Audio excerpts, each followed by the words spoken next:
Come on, Eden, Robert. Morning to you. Morning, Mr. Callan. Business good?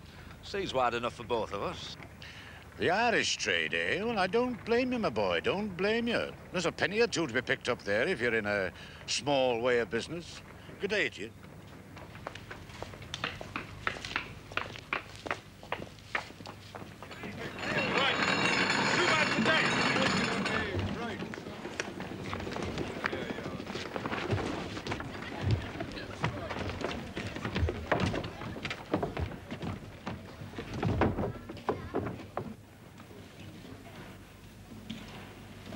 Is that all you could find? That's all that was left. I'm afraid Callan got there first.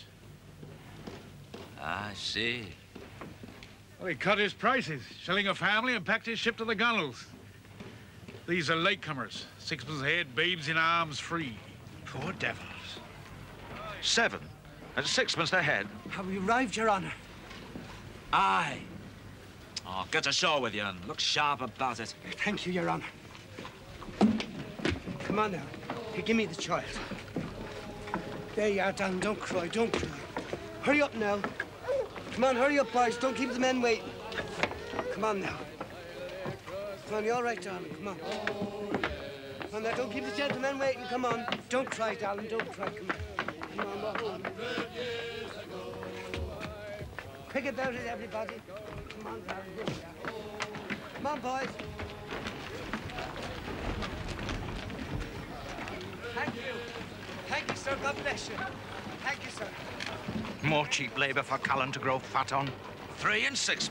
Oh, we shall grow very fat on that, won't we? Well, they walk aboard, walk ashore, care for themselves. It isn't much, but it's a clear profit. If we'd had a shipload of them, we'd be singing a different tune. So, what other cargo did you find me? A couple of porkers and 6 bales of linen.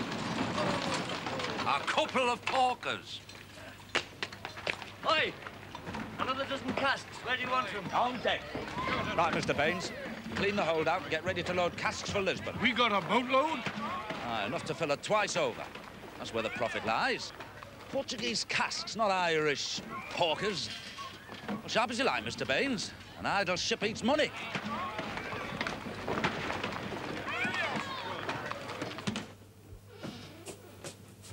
Blasted casks. It's bad enough having an upstart merchantman for a son-in-law without him turning me quarters into a warehouse. Business, Father, until James finds a suitable repository. Can't even get out to the petty without fighting my way through pyramids of empties. They'll be lodged in the bedrooms next, I shouldn't wonder. Father, do stop grumbling. Another new suit. A gentleman is expected to cut a figure, a point which seems to be lost on that penny-pinching husband of yours, doling out his miserable half-guinea a week, keeping a man of substance on short commons, robbing me of my ship, turning me only daughter's head with fine-sounding promises. Where are you getting all this money from? That whippersnapper James is not the only one with its head screwed on the right way. And a new watch. Even a gentleman wants to know the time upon occasions. 4 bells. I'll be off to be constitutional. Not until I know where this money's coming from. If you're running us into debt, James... I spend my own money in my own way and account to no man. Be small to that jumped-up jack and boots of a son-in-law. James has kept his side of the bargain. He promised to take care of you, and he's doing so. Then I shall be a burden upon him no longer. Tonight I'm dining with friends, real friends, who know a man's worth. You'll not be late. I come and go as I please in my own house. Thank you very kindly. My, we do look smart this evening. Blasted casks. Oh, Father seems to have found the Midas touch. Wish I had his good fortune. He must be borrowing it. Well, I'll not be responsible for his debts. But James, if he's running... I've other things on my mind. See, the Braganza's casks are arriving by the cartload. I need to get a warehouse, and then more ships. Sometimes, James, I think you're inhuman. What? Your entire concern is with warehouses, casks and ships. Well, what else should concern me? I grant you, the coastal trade doesn't bring in much profit.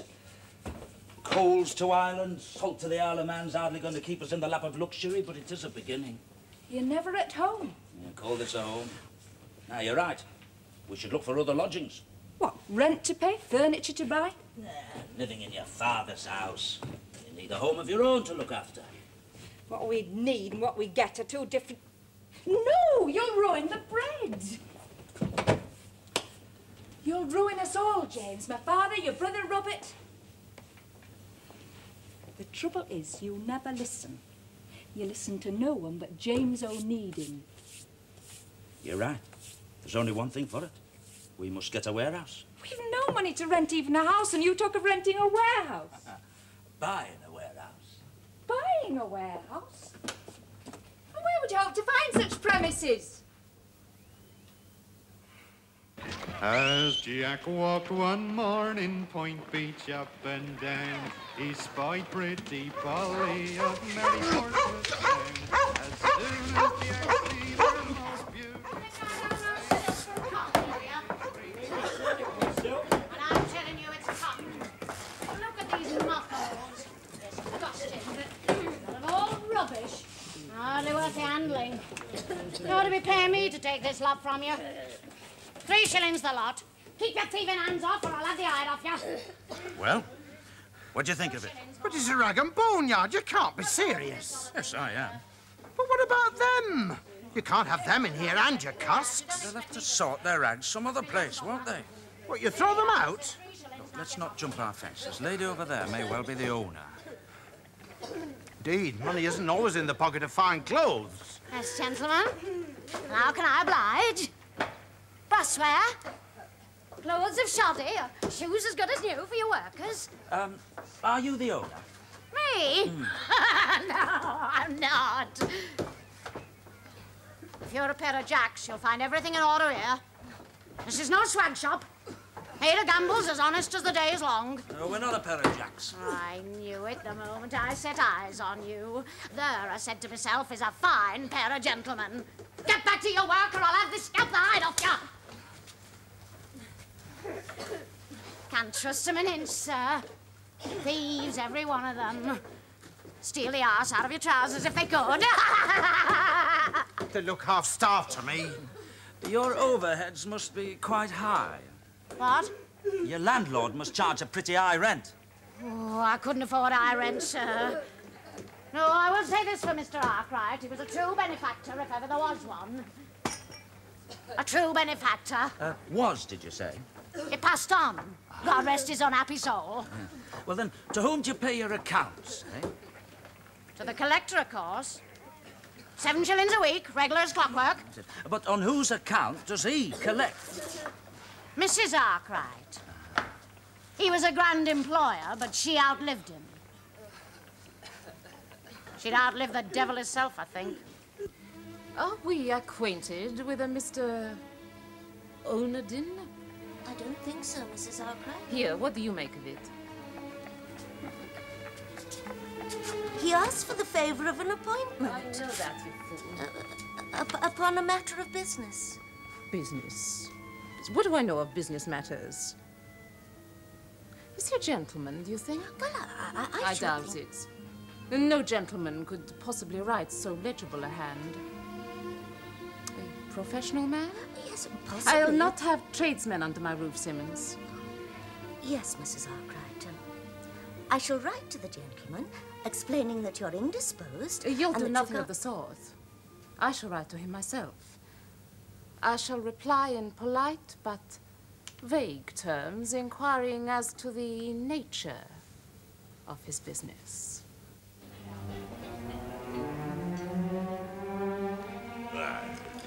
All right, you leave it there. I'll help myself. I don't care. Not so loud. If you think more of me than your ship, we shall marry right away. The banns must first be announced. That would take 3 weeks. I shan't be ashore that long. Be reasonable, sweetheart. Reasonable? You ask me to be reasonable after... Do you understand? We've been through all this before. Mr. Callan has given me his word, and the moment I am master... I've heard the same song for the past 18 months, and I'm tired. Promise. Oh, you're quick enough with your promises, Daniel Fogarty. When we were together in the ship's cabin, you were only too eager to promise me the world. And I meant every word. You pleaded your case very well. You were not averse? The situation between us changed that night. Surely you must see that. We must be married now. And we will be, as soon as Mr. Callum makes me master. Ah, Captain Webster. Mr. Fraser, evening to you, sir, evening. Doing yourself proud, has he? Oh, just a tap upon the table, sir, no more. I believe I owe you an account, sir. Your father, that is. I've been meaning to drop in at the shipyard for some time. This is not my place of business, sir. A year or two back, sir, it must have slipped my memory. £7 and 10 shillings, I think. Work on my ship. Excellent work, sir. Couldn't ask for better. No praise too high. If you'll call upon my father's clerk in the morning, sir. Good night to you, sir. Good evening. Oh, Mr. Fraser, what a delightful surprise. Miss Elizabeth. Mr. Fogarty. If you're unaccompanied, Mr. Fraser, perhaps you'll join us. I am unaccompanied, yes, so if I may. Oh, please do.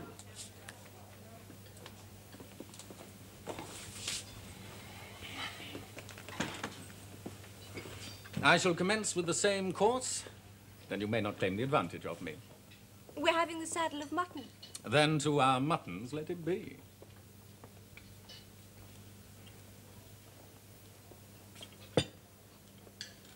Ah, a still wine, I see. An excellent aid to the digestion, I always think. But for good fellowship, one can't beat the bubbly. A bottle of the widow, if you please. Will you be sailing soon, Mr. Fogarty? Within the next day or two, the moment the wind shifts. How long will you be away, Daniel? To Oslo and back, a matter of weeks. I've heard you're to be made master soon, Mr. Fogarty. Mr. Callan has promised me the first available berth. If he keeps his promise. I've always found Mr. Callan to be a man of his word, sir. It's a rare quality in the world of commerce. But allow me to offer you my congratulations, sir. Thank you. And then we're to be married. My felicitations to you both. Has Mr. Callan named the date of your promotion? Thank you, I'm sure that'll be absolutely splendid. Well, to the bonds of matrimony, true love and ambition, formidable partnership. You must lie abed today, my love. What about your breakfast? There's nothing wrong with Elizabeth's cooking that a good, healthy appetite won't cure. Oh, who on earth is that at this time of the morning? It's James. Is there no peace from the man? All right, I'll be down directly. Oh, Elizabeth. How thoughtful of you. Is it all right? I think I should call the midwife. She won't come until it's time. Confound that man. Has he no patience? Now think, oh, my love. You lie abed today, do you? Yes, Robert. And no more partnerships with your brother James. Do you take me for that much of a fool? All right, I'm coming. Does it hurt much? At times. But don't tell Robert. You know what a worry he is. He thinks I'm undergoing pleasant sensations and he's the one that's doing all the suffering. Aren't you frightened? I'm looking forward to it, really. Sarah. When... How did you first know? Elizabeth, you shouldn't ask such questions till after you're married.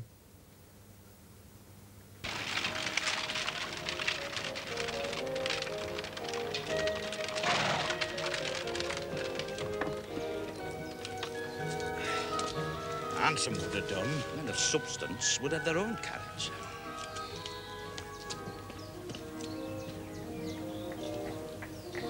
Two gentlemen. What sort of carriage? Oh, very handsome, Mrs. Arkwright. Very handsome. Come away from the window, Simmons, and stand by me.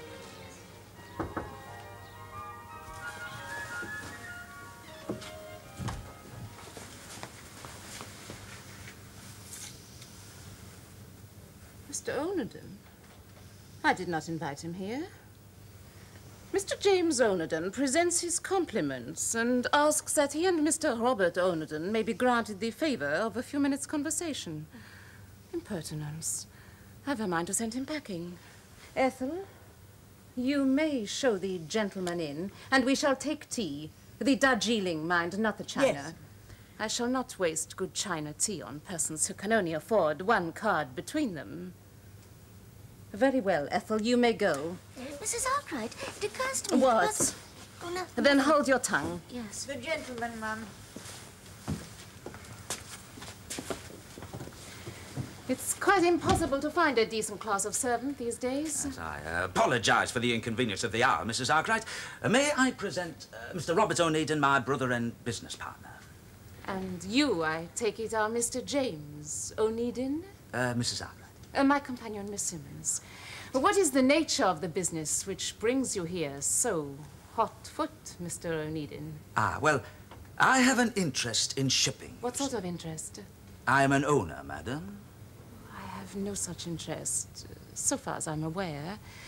And when it comes to matters of business, I prefer to be represented by my lawyer. Oh, I would agree, Mrs. Arkwright, that once we have established grounds for negotiations, lawyers may very well be necessary to protect our mutual interests.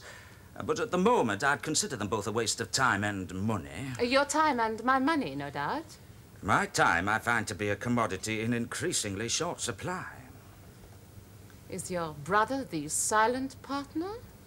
My brother had the consideration to accompany me out of his high regard for the proprieties. Oh? A lady so recently bereaved might not have cared to receive a gentleman unaccompanied. You show great delicacy of feeling. It does you credit. Wonder if we might have a few moments' private conversation. If Mr. Onedin has a botanical interest, I'm sure that Miss Simmons would deem it a pleasure to conduct him to the conservatory. I should be more than delighted. There's no reason to remain standing, Mr. Onedin. Now, what is this business you wish to discuss?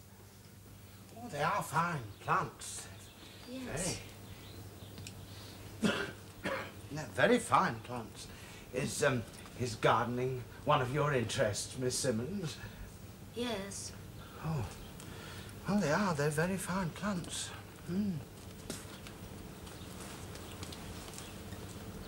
That is the eucalyptus. Oh, well, I wouldn't have known. No, I wouldn't have known that. It's from Australia and said to be of great economic importance. Oh, you don't say. Many species produce valuable timber and oils of various kinds. Eucalyptus oil? And menthol. Of course.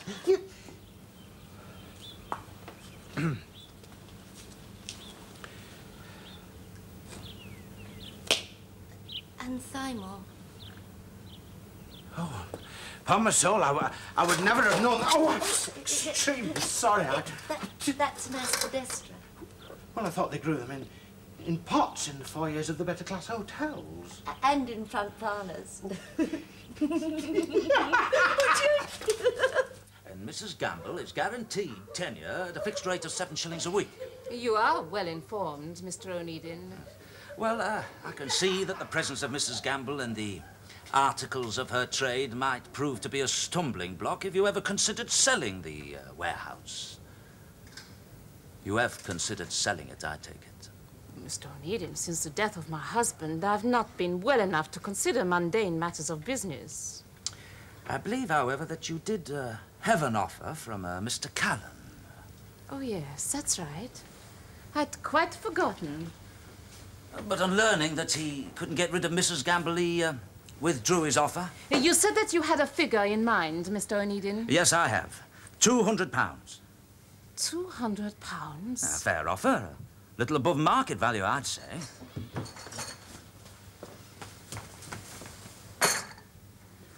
Darjeeling, Mr. Onedin? I prefer it. Thank you, Ethel.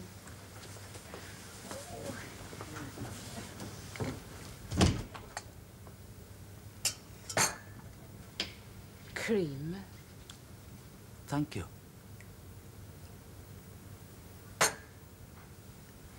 You may have the warehouse, Mr. Onedin, for £650. James! Ask those gentlemen to keep their voices down, will you, dear? There, my little love. The first one is always by far the worst. Come on now. You, Miss Simmons seems to have taken quite a fancy to you, Robert. What? Well, laughing and giggling away there in the conservatory. I think you've made a conquest. How can you say such a thing, James, with Sarah up Keep there? your voices down. Oh. Have you no thought for anybody but yourselves? How is she? Is she all right? Does that sound as though she's all right? You should be praying for her, not arguing with him. Time she was married. Listen to me, James. Miss Simmons is a lady of retiring disposition and great delicacy of nature. Yes, I know. And you're as cold-blooded as a fish. Listen, Robert. The mind can only concentrate fully upon one problem at a time. My immediate problem is the acquisition of a warehouse. Oh. Now, why does Mrs. Arkwright require £650? Why that precise sum? The problem is not why Mrs. Arkwright requires £650, but where are you going to lay hands on such a sum? But I'd lay a guinea that Miss Simmons knows the reason why. Miss Simmons? Yeah.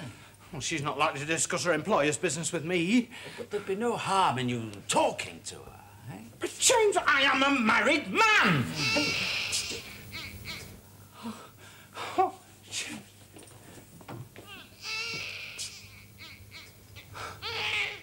More than that, Robert. You're a father.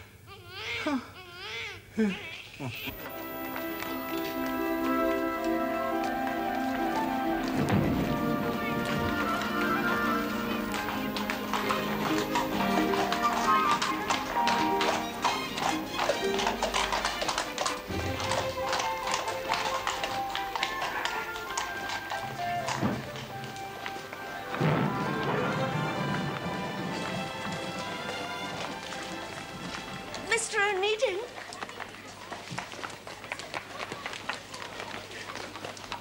I received your little note, Mr. Onedin.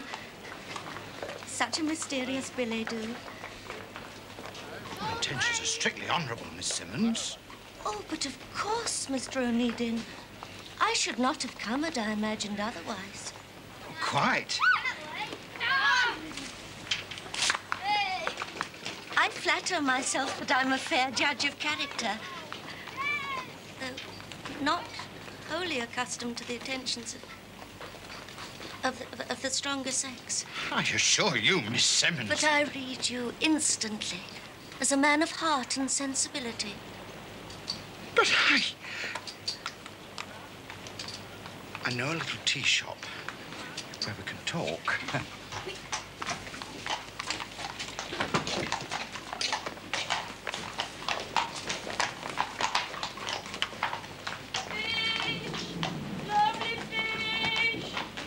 It was most kind of you to give me so much of your time, Miss Simmons. Oh, but it's most kind of you to ask me, Mr. Onedin. I'm usually at quite a loose end on my free afternoon. I have one free afternoon a month. Is that all? Well, I'm not a servant, Mr. Onedin. Oh, no, of course not. I merely meant that, a lady of your... Yes?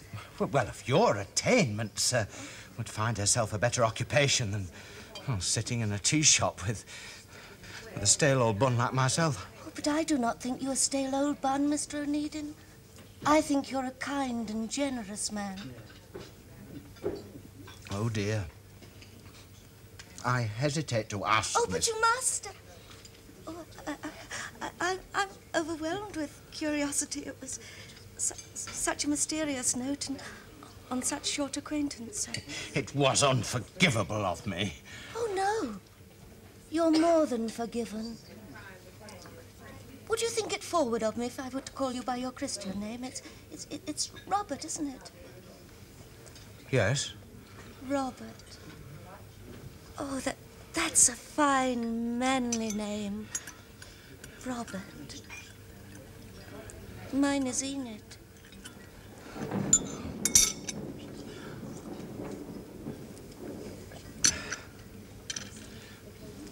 More tea?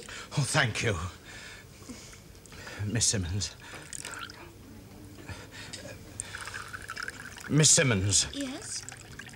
Mrs. Arkwright. She lives alone. Oh, quite alone, except, of course, for myself and the servants. But it is not her house, is it? Oh, no. Mr. Arkwright left the house in trust for his married daughter. That was awkward for her. Oh, well, Mrs. Arkwright is allowed to live in the house rent-free for as long as she chooses. Oh, I see. Like the Amazon in the warehouse. Have you met Mrs. Gamble? Oh, she's a dreadful, vulgar woman. Oh, thank you. But you see, Mr. Arkwright was determined to make provision for all his workers. And for his wife? Oh, well, she has a small income from shares in a railway company, I believe, but it isn't enough for her to realise her dearest wish. Oh, which is? You see, Mrs. Arkwright is of French extraction, and she's often expressed a desire of one day returning to live in France. In La Rochelle. Oh, La Rochelle? Oh, she was born and spent her childhood there. Oh, well, why didn't she go? Well, she'd need to buy a residence, you see. Oh, I see. That's why she needs the 650 pounds. Well, will you go with her? Oh, no. She'll travel alone. She's made that matter quite plain. And what will become of you? I shall manage. You have friends, relatives. I'm quite alone. But you have money saved. No, I'm an unpaid companion, you see. But surely she won't pitch you out into the street.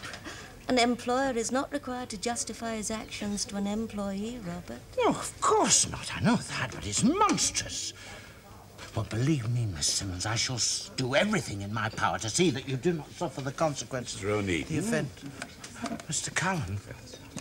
Mr. Cullen, may I present Miss Simmons? Miss Simmons, Mr. Cullen. More than delighted to make the acquaintance of such a charming companion. Yes, well, it's purely a matter of business, Mr. Cullen. A matter of business. Business? Nay, you pay the lady a poor compliment, Robert. No, it's perfectly true. You see, Miss Simmons and I were discussing the warehouse, were we not, Miss Simmons? Well, that's an odd topic of conversation for a tete-a-tete. No, you see, it's James' idea, you see. Oh. Mrs. Arkwright wishes to sell... Sam Arkwright's old place, eh? So you're acting on behalf of Mrs. Arkwright, are you, Miss Simmons? Yes. No, that is, yes and no. Oh. You see, it was a chance meeting and a cup of tea and private conversation. Oh, well, I've no wish to intrude on your private business, Robert, my boy. My regards to your wife. Oh, thank you. I will convey them. And I understand you're to be congratulated. A fine, bouncing boy, eh? 7 pounds, 12 ounces. Yes, another little Onedin to plague us, eh? Well, good day, Miss Simmons. I'm delighted to have made your acquaintance. Robert? Mr. Cullen.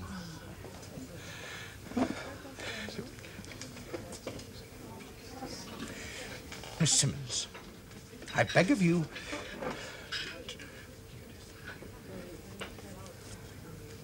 Thank you for the tea, Mr. Onedin. I trust you have all the information you require. Miss Simmons, I meant every word that I... Miss Simmons...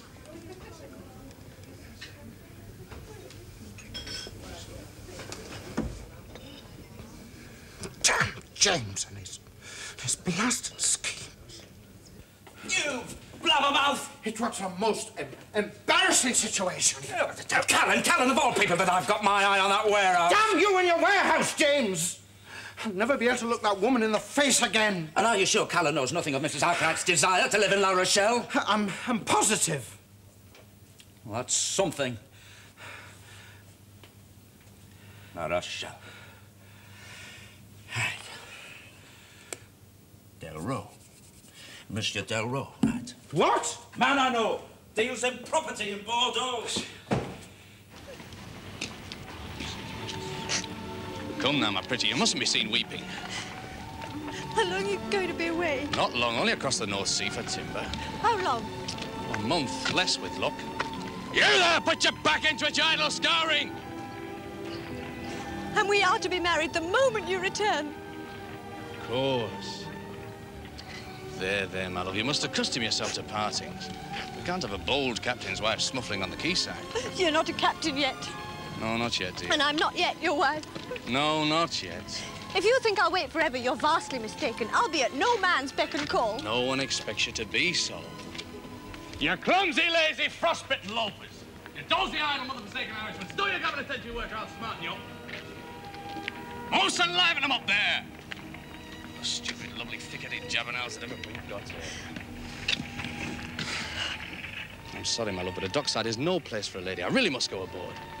Then please do so. You will wait for me? Daniel, there's something I have to tell you. What is it? I think I'm going to have... Mr. Fogarty, is it your pleasure to sail with us, or do you intend to grow barnacles ashore? I really must go aboard, dear, at once. Daniel, wait! Remember to write! Daniel! Daniel!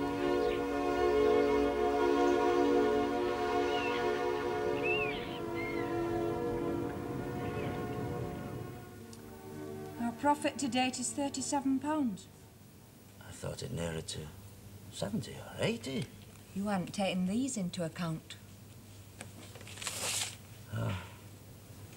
Bills. Aye.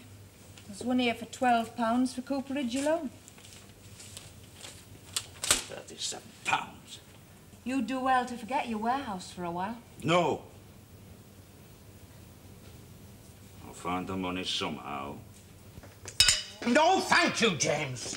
Look, I do not pretend to understand what a limited company means, but I want no part of it. Do you know that I owe £13 from our partnership? Do you know that? Yeah, but this time you shall incur no debts. I shall not, because I shall not be involved. Look, this new Act of Parliament is designed specifically to limit the liability of shareholders such as yourself. Not a penny, James, not another penny more. Robert, listen to James.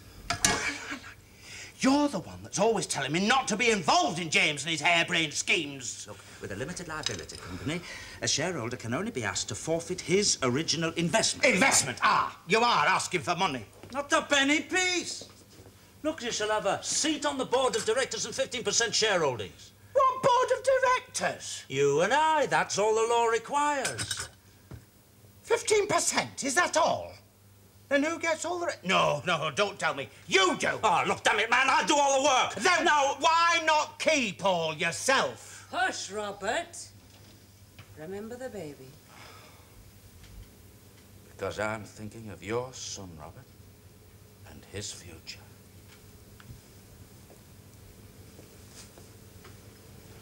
And now is the youngest of the Onedins, eh? He's got lungs of brass as well. Ah, kept us awake all last night. And such a monstrous appetite. What do you think of that, you little monster? Your father, a company director. Hmm. He's a little choke. And...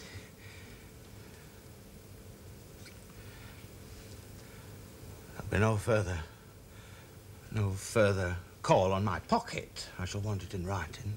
I shall have lawyers draw up articles of association right away. You can have your copy checked by any lawyer that takes your fancy. Because I know you of old, James. There's more in this than meets the eye. It is that warehouse, isn't it? Yes.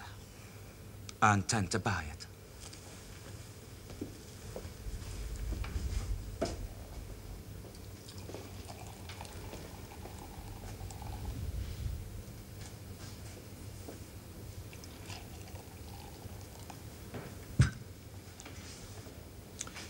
How do you propose to raise this money? Right. A company borrows on its assets by ship. I stand to lose most, therefore I take most. And I shall go ahead with or without you, Robert. Look, she's asking £650. Now, you'll not raise that sum of money against the Charlotte Road. No. I shall raise 250 against her and another 200 by mortgaging the warehouse itself. And that comes to £450. Mrs. Arkwright is asking for £650. Leave that problem with me, will you? All right. There is just one thing, though. Mm-hmm. What about Miss Simmons? You're not really smitten with that lady, are you? Look, I just feel sorry for that poor woman, that's all, nothing more.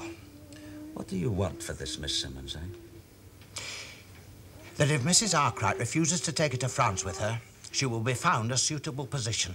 Otherwise, that poor woman will be left to destitution. Look, when will you learn not to meddle in other people's affairs, Robert? James. Very well. I shall find Miss Simmons a suitable position. I have your word. Mm-hmm.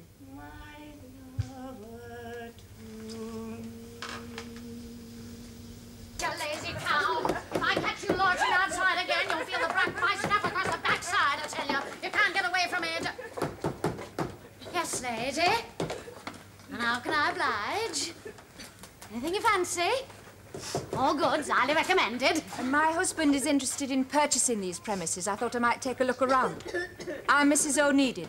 Oh, make yourself at home, Mrs. I shall take a mug of tea. No, thank you, Mrs. Gamble. Perhaps a drop of something to cut the phlegm. I don't usually indulge myself, but I do find a drop of Hollands an excellent remedy for the tubes. It's the dust in the atmosphere, you see. A drop of soap and water and a bucket of tow whitewash would do more to settle the dust than an ocean of alcohol. God bless you, lady. They catch a death of cold. Damp floors and a cold night air's taken many a poor soul to a maker. Do you mean they sleep here? Well, where else would they sleep? In a rookery? 30 to a room and open to all the vices of mankind? No. Here they're well fed, well paid, and snug as so many bugs in a rug. And what is the purpose of the strap? To vigorate 'em, ma'am. Oh, God bless you, lady. They're better off than pigeons in a roost. See, you've a sharp eye for a bargain, lady. That comes from the house of one of the nobility. Whose country seat would appear to be in Birmingham. Leave that alone. Now, there's a prettier pair of candlesticks as I ever set eyes upon. You wouldn't find more sumptuous objects than the treasure house of Solomon himself. How much? Now, there's a question I'm hard put to answer. Taking into consideration the workmanship and garnishment. How much? Oh, I couldn't possibly take less than £2 a pair. They're obviously of more value to you than to me. Good afternoon, Mrs. Gamble. Well, now, don't be too hasty, lady. For the sake of goodwill, I'll cut my losses. 18 and 6. 8 and 6. Done. You're driving a hard bargain, lady. Think yourself fortunate you're not dealing with my husband. He takes hoof, hide and hair.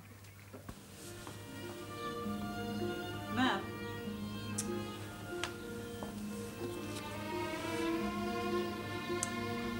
So, Mr. Onedin wishes to favour us with another visit. Very well, Ethel, you may show the gentleman in. Yes, ma'am.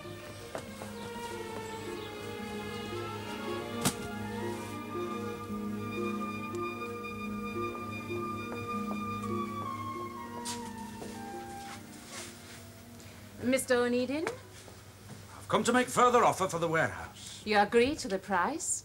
Your price, as I understand it, is the acquisition of a suitable residence in France. La Rochelle? You've had the effrontery to pry into my private affairs. That's a plain matter of business. Where did you come by this information? In exchange for the warehouse, I'll undertake to purchase this suitable residence, ship you and your goods free of charge to La Rochelle. You may leave us, Simmons. I will speak to you later. A suitable property in La Rochelle? And a free passage? That's right. Since you last came, I've had a better offer. £700 in cash. Oh, no man in his senses would pay You did this better offer come from a Mr. Callan? I'll see that it did. And I can tell you, Mrs. Arkwright, that offer is worthless. I have it in writing. May I see it?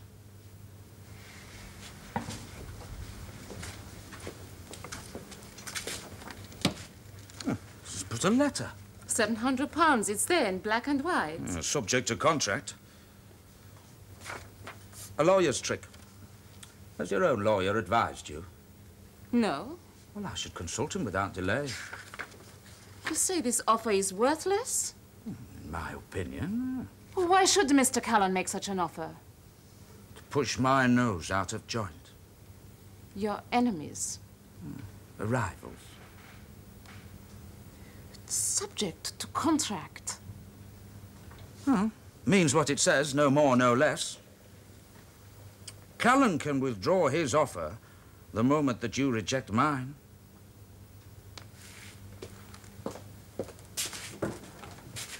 I'll sail within the week.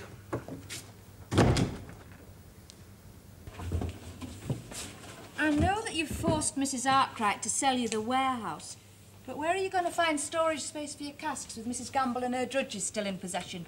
Well, I shall have them out. But how? Neither Mrs. Arkwright nor Mr. Callan could find a loophole in the covenant. How can you hope to? Documents are drawn up by lawyers for lawyers. More ways of killing a pig than choking it with butter. But how? I don't know. Yet.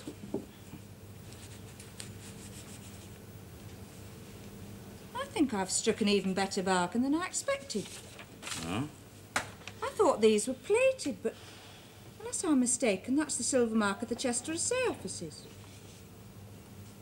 I think these sconces are solid silver.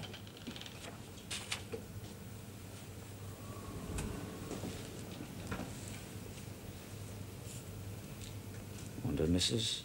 Gamble knew their true value. She named a high price for junk. She wanted £2 at first, but settled for 8 and 6. Did she now?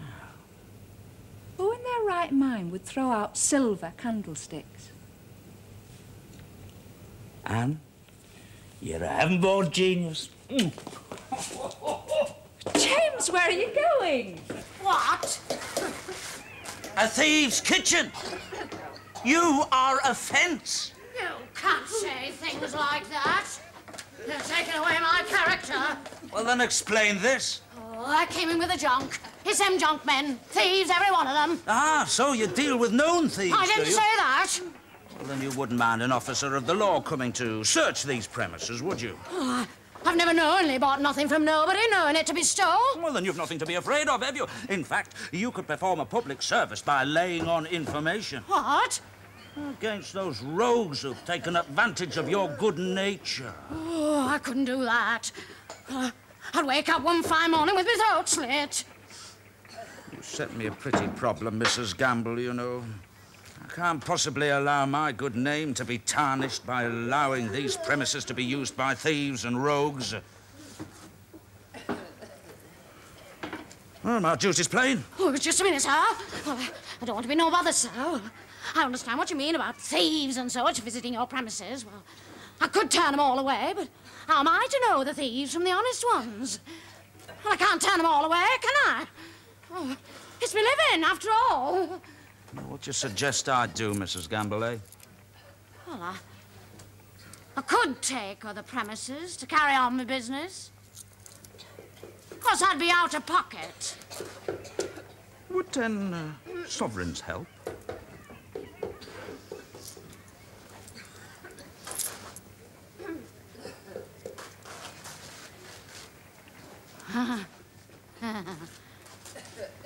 Come on, you lot, we're moving.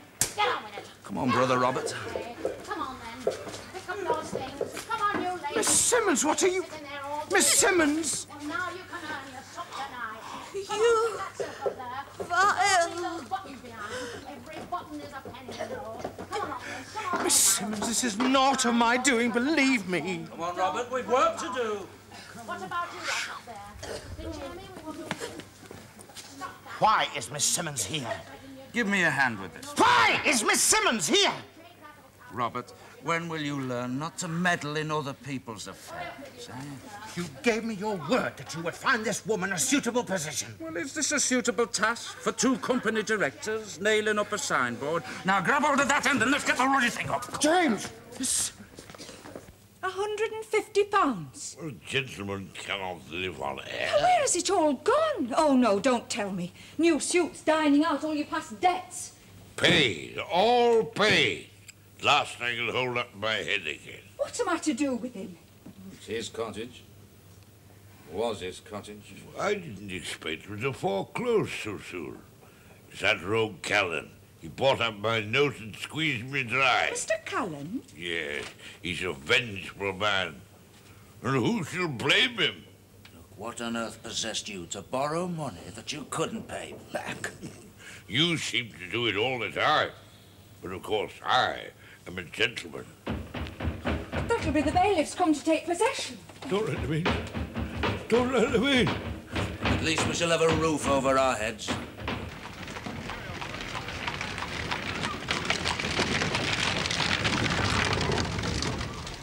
Good evening. And a nice fine one, eh, Mrs. Onedin? James, we can't live here. A roof, I said. That's all. Till we get a house of our own.